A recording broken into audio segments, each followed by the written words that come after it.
Welcome back, everyone, to Ahsoka Reactions by us, episode 5. So, this one, we can already say, started off pretty crazy. Yeah, it came from a big cliffhanger, episode 4. We got to see the appearance of our boy, Anakin Skywalker. Ahsoka went to the world between worlds and left us on a high note. So, we don't jump right back into the world between worlds. We start out with Hera, arriving at Sito. She arrived in the last episode, but they come down to the planet, kind of scan the surface. Ahsoka isn't there. They can't see Hu Yang for the moment. Sabine's not there. So then we kind of move over into the world between worlds. But before we kind of dive into that, I don't know if you guys have anything from that kind of opening scene with Hera and Jason and stuff, starting things out. No, not really. I feel like it was necessary to see Hera move in, like, being part of the story at this point, because we know she has to, just from prior episodes, then she's kind of holding the New Republic together. In my opinion, that's kind of what she's doing, along with Chancellor Mothma. And so I thought it was really important that she, as well as, what's his name, the X-Wing pilot guy from Mando, Carson. Yeah, I thought it was. I like they're bringing him in to connect the universes. So yeah. I think the more meaningful moment is right after. So it's the second scene when we see Hera and Jason together. I think is a little more meaningful, but yeah, we'll talk about that after it comes. Yeah. Okay. Then World Between Worlds, man. We have Anakin Skywalker show up. They have some kind of banter there, She's like, "You look the same," which he looks the same, and he looked great. Yeah. So Hayden Christensen, he's kind of Revenge of the Sith, got the robes and everything. He's got the long hair that I like. That was sick. You get some back and forth, and he's like, "Hey, I'm here to finish your training." Yeah. There's some cool parts before it kind of jumps back to Hera and them. One of the kind of dialogue moments, he pulls out his lightsaber and he's all like, "Hey, I'm here to finish your training." Like, kind of feels like standoffish, like, let's go at it, let's battle, And she says, "I'm not going to fight you," right? And Anakin says, "I've heard that one before," right? And so, this could just be some dialogue between the two. And, we don't want to jump too much to conclusions, but it was a cool parallel with Luke Skywalker in Return of the Jedi, right? He's like, "I'm not going to fight you." And so, if that is the parallel there, it's pretty cool. If not, just, happens to be there, I thought that it was pretty sick. I mean, I wouldn't put it past Dave Filoni adding that in there, because it is like two connections to Skywalker, right? There's no, of course they're going to have some sort of similarities. Yeah. So I thought that was super cool too, where it's like, it's kind of in the same aspect where it's like, she's not seeing Vader, right? Mm-hmm. She's seeing light side Anakin. And so all those feelings coming back to her about, like, the way she was raised and trained and everything come back to her. Like, of course, she's not going to want to fight her master, as well as, like, when she fought Vader, right? Because she didn't see him as her master. Yeah, well, and I think it's interesting that the lesson he was teaching her was to live or die. Right. And I was like, originally when I watched it for the first time, I was like, what kind of lesson is that? Like, this isn't like what I would think that Anakin would teach her. I feel like I've learned so many good things over the years that Anakin's taught Ahsoka, right? But as we'll talk more, it makes way more sense, and I love the simplicity of the lesson. Right. So. Well, that was super cool. And the fact that he just came back and says, like, I'm like you're saying, like, I'm going to come to finish your training. And you're like, what? Holy cow. So we're going to get, like, a connection back from season 5 of Clone Wars, and then, yeah. Well, and it's a great way to bring him in, because it's true, she never finished her training. Right. Yeah. They mentioned that before, right? Like, Sabine is like, my master walked out on me and stuff, and Ahsoka's felt that, and she's like, yeah, like, my master never finished my training, like, because I walked out on him. So she's like, full circle moment, Anakin's back, he's here to finish your training, let's get to it. Well, and another one, and I want to add this, this is Rebels Season 5, right? Mm-hmm. Kanan finished his training in the Jedi Temple on Lothal, and, like, that was from Padawan to Jedi Knight, even, Ahsoka was never a Knight, right? No, she was. She was a Knight. Yeah, she was Jedi Knight. Yeah, so, and she became rank commander in the military, right? So, like it was cool. It's also cool. Like Kanan had to finish his one way in a similar sense of World Between Worlds, Jedi Temple. Anything can really happen in the temple. The Force is mysterious. Mm-hmm. So yeah, it's cool to see that multiple different Jedi in this era of the Empire or New Republic, but Kanan and the Empire, having to finish their training. Cal Kestis finishing his training the way he did, in these non-typical Jedi Order ways. Yeah. Moving back outside of that, kind of going to, I think what you were talking about, we have a little scene where it cuts back to kind of this dialogue between Jason and Hera outside. And one thing I thought was cool was, you see him kind of drawn towards the edge, right? Ahsoka falls off the edge into the water. She enters the World Between Worlds, right? Jason is kind of like drawn to the edge. And Hera's all like, hey, what are you doing over there? And he's like, oh, Mom, can't you hear it? Like, there's lightsabers clashing, Yeah. And again, right, leading to that, like, mystery of, like, Dave Filoni's come out and he said, I'm not going to tell you what the World Between Worlds is. I'm not going to define a lot, right? Because the Force is the Force and it's mysterious, right? But obviously there's, like, some overlap between this separate world where things can happen. You can see people, you can interact with people, you can relive things. Like, there's infinite possibilities, but there is some overlap to the real world. And obviously, Jason has a close enough connection to the Force to be able to sense that, right? Right. So, And the confirmation from Hugh Yang was to Carson when he was like, "What's going on?" He's like, "Oh yeah, he's Kanan's dad who was a Jedi," and I thought that was great. Which we always love to have like name drops and stuff and we'll see this more as the show goes on. But I always thought that was so cool to kind of just have that connection, have everyone reminded, be like, "Oh yeah, his dad was a Jedi." Like, of course, he's gonna have some sort of connection to the Force, and the fact that he could hear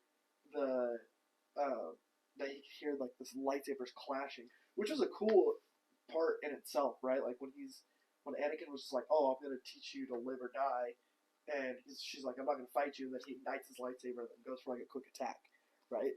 And then having that flash forward into Jason hearing that, I'd be like, "Oh, I can hear this." Like, he's probably only seen lightsabers or something from recordings or anything, but he hasn't had really any connection with like that, the Jedi in itself, only from stories. But like the fact that he recognized it, like I can hear something through the Force, was super super cool, and I'm excited to see if he grows to become like a cool Jedi like his dad. Yeah. Moving forward with the episode there, I think, we cut back to the World Between Worlds. Anakin, of course, pulls out the famous behind the back spin move, and then, there's some clash, and he slices the bridge. Well, before that, she hits him. She, kind of defeats him. Yeah. And she's like, "You don't have anything left to teach me?" And he's like, "I haven't taught you everything," and just slices the bridge, right? Mm-hmm.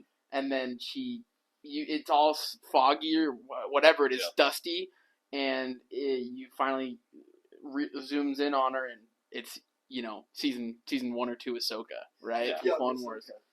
Now, I remember watching that for the first time, and the rewatch again, just epic, right? Like, the fact that we got Clone Wars there, I remember, like, sitting on this couch watching that episode for the first time, and, right, it's dusty, you can't see anything, she's laying on the ground, and you're like, wait a minute, like, she's wearing different clothes, she looks younger, and I was like, shoot, bro, are we getting the Clone Wars right here? And then out of the fog, you see Phase 1 clone troopers running out, right? Like, that was epic. And then through the fog, right, we have Clone Wars Anakin, right?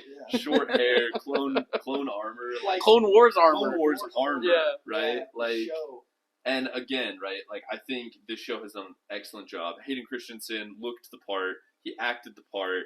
Obviously, it has that more kind of serious adult tone that Anakin, like, portrayed by Hayden Christensen had. But I felt like it was mixed a bit with the fun and youthfulness of Matt Lanter. Right? Yeah, I agree. Well, and farther along in that, when she's like, "Where are we?" and he's like, "Oh, like you tell me, like this is your thing, like we're in war, or whatever." And they're running and fighting or whatever, and they get to the breaking point, like they're taking a break, and he starts cracking a joke. Right. Yeah.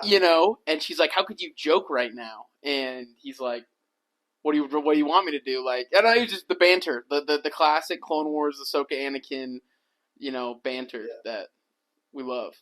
So. Which I enjoyed it so much on the sense of like we have just seen so much Imperial like Empire era stuff, and I'm like, as much as I enjoy it, I'm like, I grew up on prequels. I grew up on Clone Wars. Like, please give me more Clone Wars like esque content.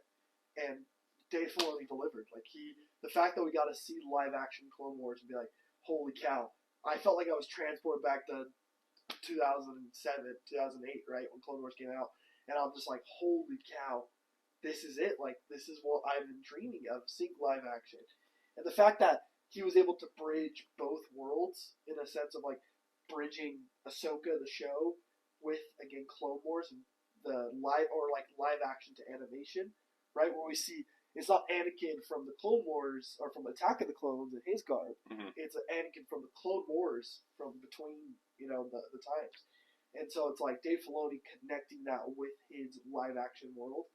It's exactly what I was looking for. That was exactly what I was looking for. But it wasn't like here's an Easter egg to save the fact that there's no story. Right. It's here's an Easter egg that is driving our story. Yeah, connects the story. Yeah, like it's awesome and it's giving us what we wanted, but it's progressing what needs to happen. It's not saving anything. It's like, oh, people are gonna like this because of the nostalgia hit. Right. It's like, well, yeah, we do like it because of the nostalgia hit, but it's so cool to see the character development that we didn't think Ahsoka could have, because we thought, oh, she said it to him. What more training do I need? Like that pride almost. And now she like stooping back down. It's like, hey, I actually have a lot that I can still learn from the chosen one. You know? Yeah. No, and I think like you're saying, kind of there is that nostalgia. It's not just like fan service, right? You're not just saying, okay, here's these fun Easter eggs. You're building on that storyline. You're teaching her more things. But at the same time, there are excellent Easter eggs too, right? Like one thing that I loved in that scene that you guys were talking about, where there's kind of this joking, how could you make a joke at a time like this? There's kind of this scene, like in the background is the first look that we get at Rex, right? Yeah. So we get to see Captain Rex in live action, right? In his Phase 1 armor, right? And he's, kind of talking with some Twi'lek generals or something in the background or whatever, which is fun. And then, they have this back and forth banter, and Anakin's like, all right, let's get going. Time to move on, And he runs into the mist, and what do we see? We see kind of this flash of lightning or this explosion, and it's not Anakin. It's Vader now, right? And then you blink, and he's gone. He's Anakin again, And so they do that 2 times in the episode, right? Yeah. There's the first time. And, like, I remember watching that and just getting chills. You're like, You see everything, like, this foreshadowing of, Anakin is this person that's full of life. He's the chosen one, full of power. But, there's this danger with him, right? Which Ahsoka and him discuss a little bit more as they kind of hit that time jump and move from this Phase 1, like, beginning of the Clone Wars era to further on the Siege of Mandalore with Ahsoka and Anakin. So, And real quick, before we transition to the Siege of Mandalore, one thing that I didn't even think of before is that battle, that first battle is like the Battle of Ryloth, right? They're on Ryloth. But that, if you remember from the Clone Wars, the first episode of like the Ryloth arc is when Ahsoka gets kind of like gaudy, where she just kind of goes in, is like, oh, I got this, I gotta open up this thing, and then she ends up losing like a lot of forces, and so she gets like upset about it, and that's when that's when Anakin has to teach her about like loss, and you see that connection again in the show when she's like when she sees all these like clones on stretchers, and she goes and grabs like one of the clones' hands, and it was just like, oh, like don't worry, everything will be all right. And Anakin comes and tells her about like loss and stuff, and so it's like it's almost like replaying that from the Clone Wars season 1. I think it's like the end of the season. And it kind of like connects that again, where it's like it gives that familiarity of the Clone Wars. So I really liked. I didn't put that together until this last watch through about that. Yeah. Mm-hmm. Well, and so it pans. It's the whole season 1 Ryloth backstory. She's having that development, reminds her like what loss is like, because that's a lot what she's dealing with. She lost Sabine. She lost. I mean, through Rebels, she loses Anakin. All that kind of stuff. And then she goes into the Siege of Mandalore, and Anakin's like, never been here before, what's this? Yeah. And it was right before they part ways in Clone Wars Season 7. And she's more mature, she's older, they did a good job portraying that. But they talk more about his lesson, live or die, and how she is more than fate, or she is more than what people could say about her. She has the ability to choose what she wants to do, even though she's so much like her master, that kind of thing. And that's that. And so when she said, "Well, what if I turn into you?" and he said, "That's what's weighing you down," and he's like, I've failed you. Like you haven't learned anything, right? Right. So and that's kind of where it takes the turn. But I'd love to hear you guys' stuff on this part of the World Between Worlds. Yeah, no, I mean, epic again, right? I think the cinematography is cool. Again, it's kind of smoky, kind of hazy, but obviously you're in the Siege of Mandalore arc right now, right? You have the Mandalorians she's fighting against. They're in the whole Maul kind of style, Mandalorian armor sets, which is cool. You get to see Rex again. Rex gets dialogue, which I think is cool, and he's in his. It's Tamora Morrison too. Yeah, Tamora Morrison. That was awesome. So again, awesome. Like, you feel like it's fan service, but there are aspects of it that are just epic and are really good details that they added in. I think at that point, kind of the dialogue between Anakin and Ahsoka, like, it focuses a lot on like this whole legacy that Ahsoka and Anakin and the Jedi before them are a part of, right? Because prior to this, in the last episode, right, Balin is talking to Ahsoka, and he's like, your master has a legacy of death and destruction, right? 'Cause it's Vader, But I think you look back at that, and you're like, okay, no, there's good in the legacy, right? There's Obi-Wan Kenobi, arguably like the most Jedi of all Jedi, right? Before him, Qui-Gon Jinn, kind of the gray Jedi, which I like a lot, right? Yeah. And then before Count Dooku, right? Count Dooku also even a grayer Jedi. Right? Yeah, a grayer Jedi, leading Sith eventually, right? Yeah, but like, gratefully we got Tales of the Jedi, which was Dooku stole the show with Tales of the Jedi, right? But before him, Yoda, and so on, right? You have this amazing legacy and this relationship between master and apprentice that has been highlighted throughout the show, but I think takes a really like important step here because you see she has this fear of becoming Anakin, right? Whereas, if you look at the good, well, maybe she doesn't have the fear of becoming Anakin. She has the fear of becoming Vader, right? Because I think in her eyes, Anakin was this amazing person, right? Who she was like, I want to be Anakin. I idolize Anakin, right? He's what I want to be in a Jedi. But if he was all this and he became Vader, then where am I at, right? And am I going to become Vader? And so I think, talking about that legacy and the whole passing from master to apprentice throughout the show is just epic. And this point, I think, is a really big point of the show with the Siege of Mandalore. Right. And, I mean, agreed to everything that's been said. And it also, it connects more to Ahsoka and Sabine's, like, relationship. And why Ahsoka abandoned Sabine. Because she's like, I am training Sabine to be a Jedi for the wrong reasons, but I don't want her to turn out like me. Because if you think about it, they're kind of connected in lineage. Right, Yoda trained Dooku, who trained Qui-Gon, who trained Obi-Wan, who trained Anakin, who trained Ahsoka, right? But then you have a Yoda who also trained Mace Windu, who trained Depa Billaba, who trained Kanan, who trained Ezra, right? And then Kanan also kind of trained Sabine. And so she has that haughtiness in her as well, that she's noticed from being with the Ghost Crew for so long. And she's like, she could see that's probably why she's like, I don't want to turn out like Vader, but I also don't want to train someone to turn out like Vader, right? Which we also saw in season 2 of Mandalorian when she's like, I'm not going to train Grogu because he's so young and emotional, so I'm not going to train someone to be like another Vader, right? And so someone here who's, granted, Sabine's connection to the Force isn't as great, but she's like, again, I don't want someone to turn out and use the skills that I teach her and use the Force for ill gain, for the way that, like, Balin's going to do it, right? Because we all suspect that Balin at this point has his ulterior motives and is going to use something to be, like, on the greater side of power. And so, I thought that was super cool. I mean, just the beginning shift from, like, Phase 1 battle to Phase 2 battle, and she's like totally just wrecking a bunch of Mandalorians, just like totally just tearing them down, and then has that whole conversation with Ahsoka or with Anakin, and then that whole part of where he's just like, he's basically like, not laughing at her, but basically just kind of grilling into her, like, you're a soldier. Like, I'm teaching you to like, you have to fight to survive. And she's like, well, what if I stop fighting? And he goes, then you're gonna die. Yeah. Right? And I think that's like also, it's like, the word fighting is like, also like, not just fighting war, but like fighting urges to be consumed by dark side, or fighting, like, you gotta try as hard as you can every day. Yeah. You know? And I think that he's like, you're missing the point of the lineage, in the sense that you don't have to, I'm not 100% of what you are. You are pieces of these other people. Like, look at Yoda, look at Dooku, Qui-Gon, Obi-Wan. Yeah, Obi-Wan. You know, like, these great people, like, you take this with you too.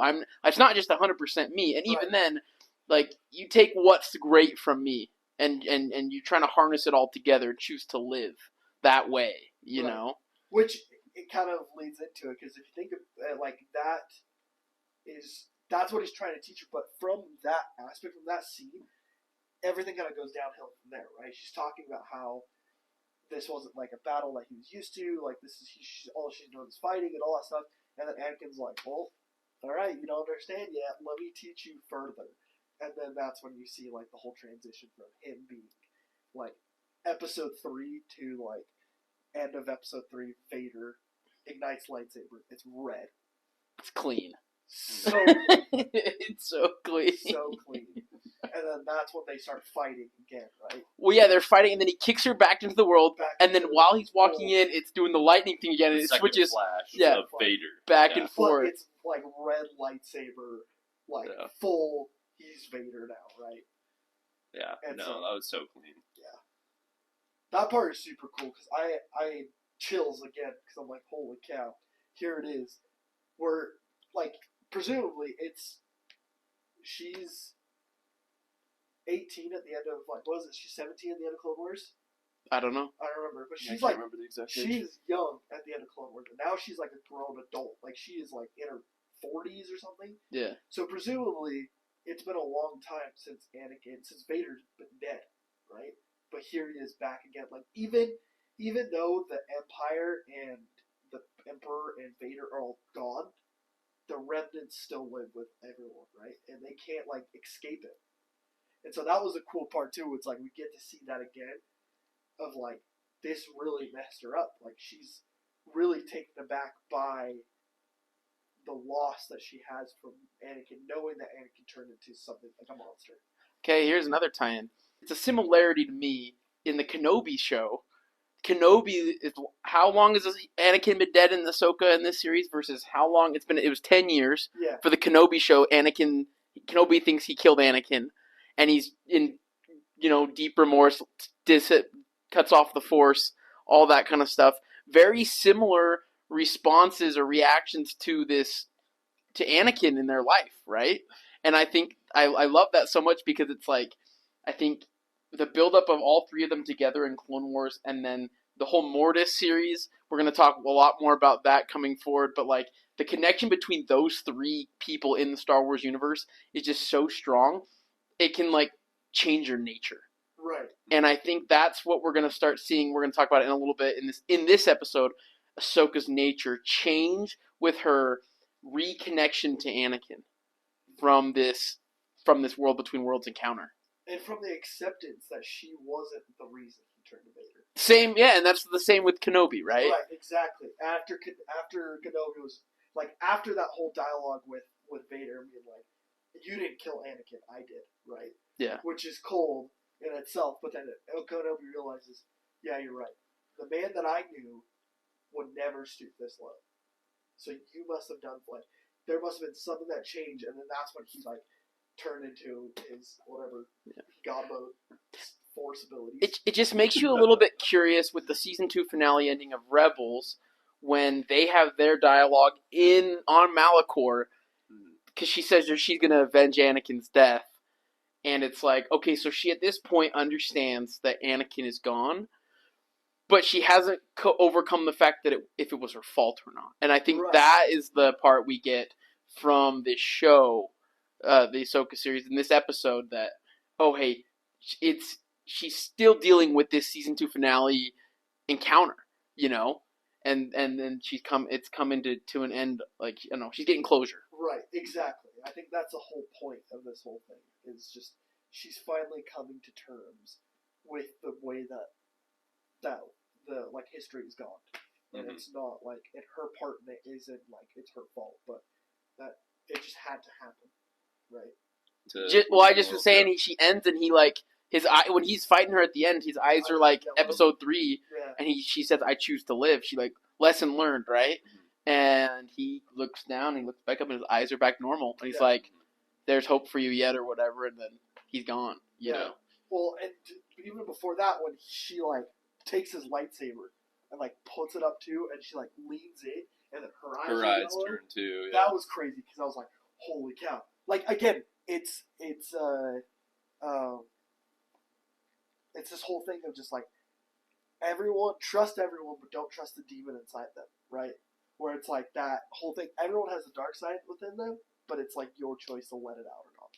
And I think that's another thing that he's trying to teach Ahsoka. It's like, based on what you guys are saying about legacy, it's like you don't have to let the dark side out.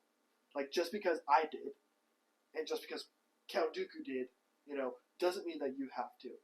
And that was her like realizing that, where she like goes in, you see the darkness in her and the red light and everything, and then she like, stops and then comes back, and then everything turns to normal, and then Anakin goes, "God, like I have nothing left to teach you. Like you're good to go, right?" Which is awesome. Yeah. Okay.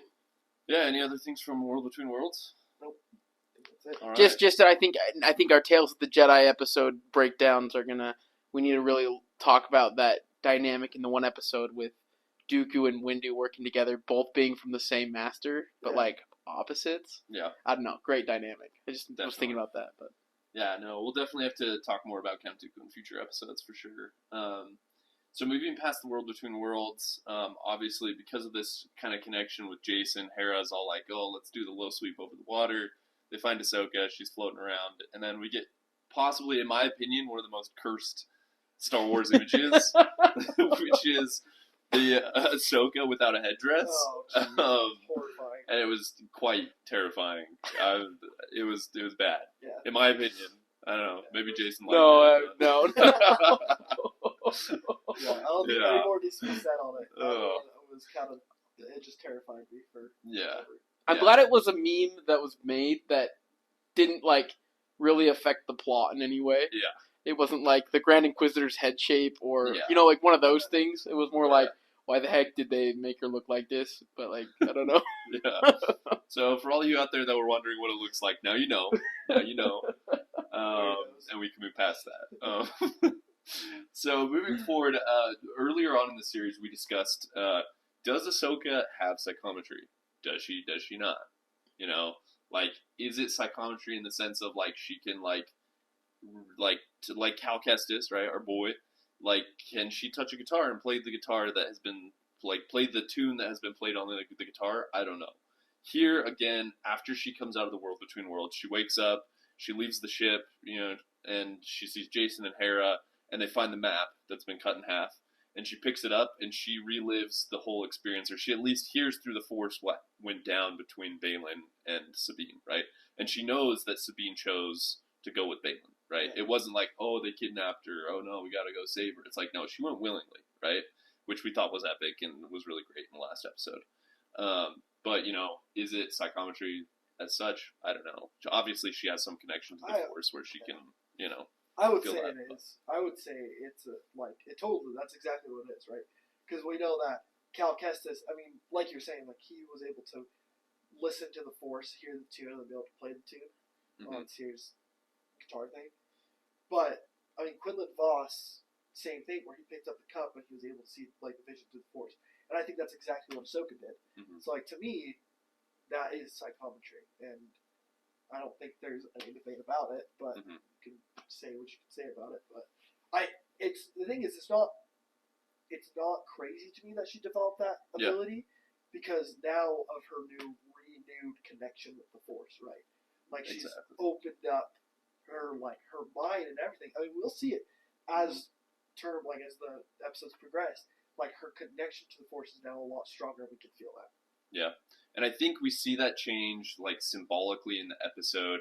From this point moving forward, she's like, hey, I have an idea of how we're going to follow Sabine and Iocyon, right, to the other galaxy. Yeah. But, in the next scene, we see her in the white robes, right? Ahsoka the White. So, yeah, her robe set is dope. Yeah, it is way awesome. better than all that gray stuff. I'm glad that, like, I mean, taken from, we're all Lord of the Rings fans here too. But Yeah. Taking that from a page of Tolkien's writings, I thought that's a great way to explain, like, this is someone who was a very powerful person, but they weren't at their greatest potential. And let me just teach them to be their greatest potential. They go through, like, a process, get refined, and boom, here they are in, like, white pure, right? Yeah, and Totally. and for me, more than that, because I'm not as big as the Lord of the Rings as you guys. For me, it was I've been waiting for all of Ahsoka's live action for her to be Ahsoka. Right. I feel like she just hasn't. But this resolution from the World Between Worlds and this change to being Ahsoka the White, every other episode since, she's smiling, she's making a joke, she's relatable, she's like understanding, compassionate. Things that like Ahsoka season 1 was like top 3 things you would think of when you think of Ahsoka, right? When you meet her off the bat, those 3 things right there: understanding, compassionate, fierce. Yeah. She didn't have any of that. She was just like this like dull for the first 4.5 episodes. Moody. Yeah. And then like you slowly get maybe Sabine left me like I left my master. Or I left Sabine like I left my master. And then these slowly things, and then finally resolution. It's like now like this is the Ahsoka that we know, and the robe set really helps with that. Yeah. Agreed. I thought it was a nice touch for sure. No, I agree. I think, just like you're saying, it shows, kind of going back to what you were saying, Lucas, it shows she's like reawakened this connection with the Force, and that has brought the light back to her, right?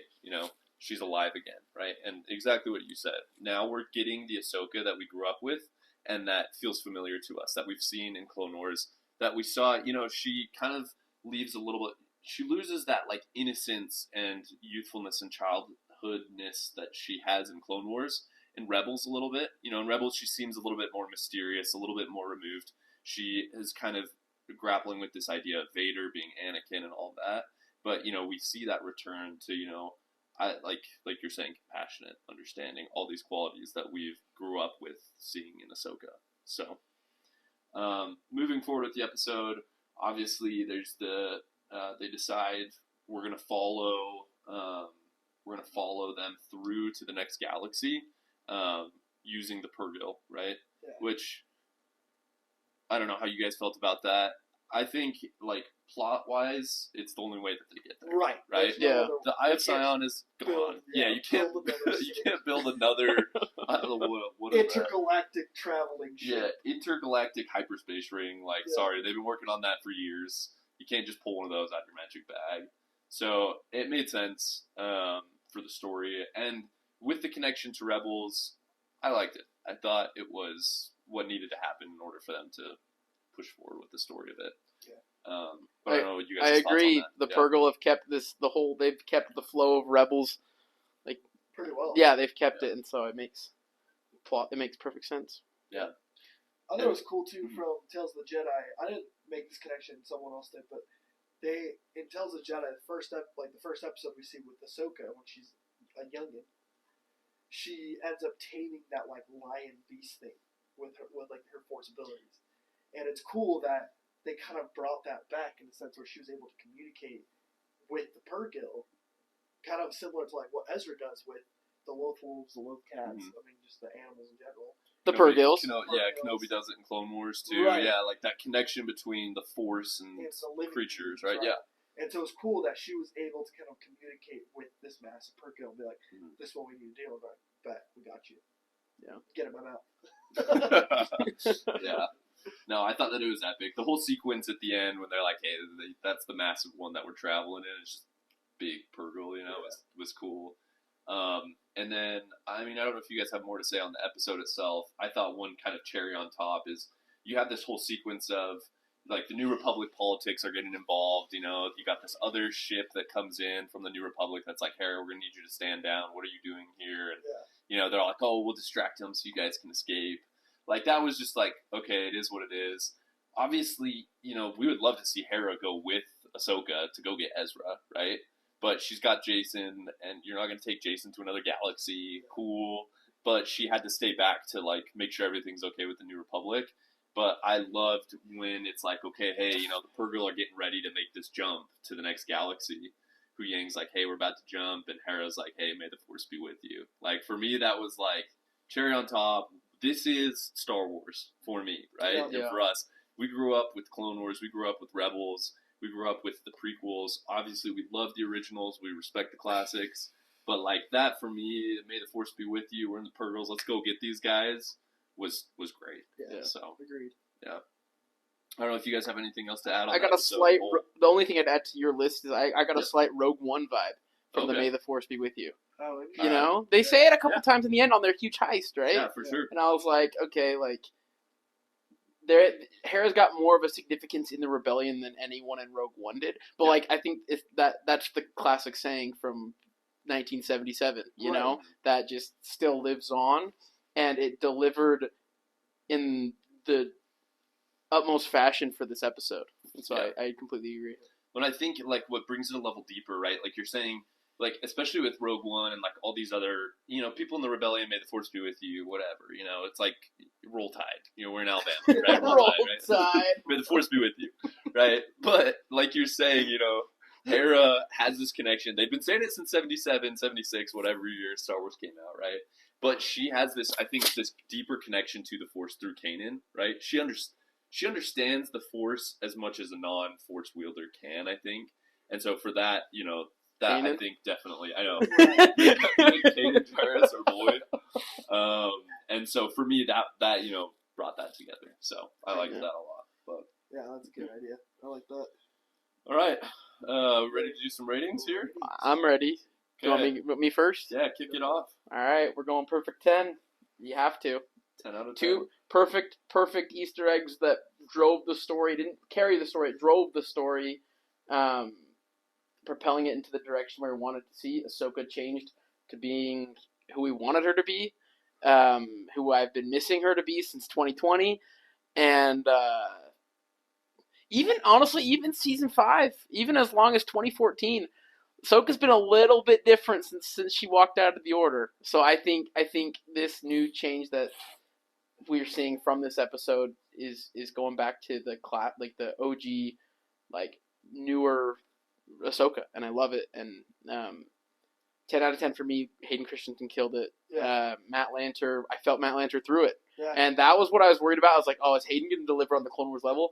And I was like, oh yeah, you know, Matt Lanter maybe didn't do anything really with this episode, but like they got him on point for sure. And yeah, the Ahsoka development was more than I could have asked for.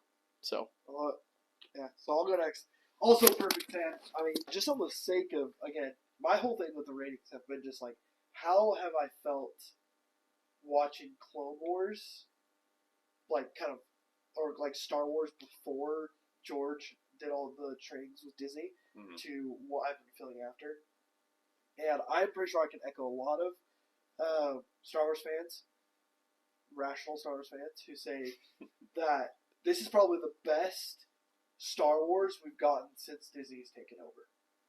And this episode specifically was the closest I've ever felt to feeling like I was when I was a kid watching Clone Wars or watching the prequels, and it just connected all of the dots for me. And I'm like, I've been waiting for this forever. Like, don't get me wrong, some of the newer stuff has been great, all stuff, but like, I have always looked at, like, I've loved Star Wars as a kid. And that the way that it's made me feel growing up, like, I've always wanted to maintain that, and this episode was a perfect example of that. It made me help me maintain that childhood, like, drama and nostalgia I had. Yeah, and I'd agree. I don't have much else to add. My rating 10 out of 10 for this one as well. I think, you know, you guys said it. We get the Ahsoka we grew up with that we love. We see the character development.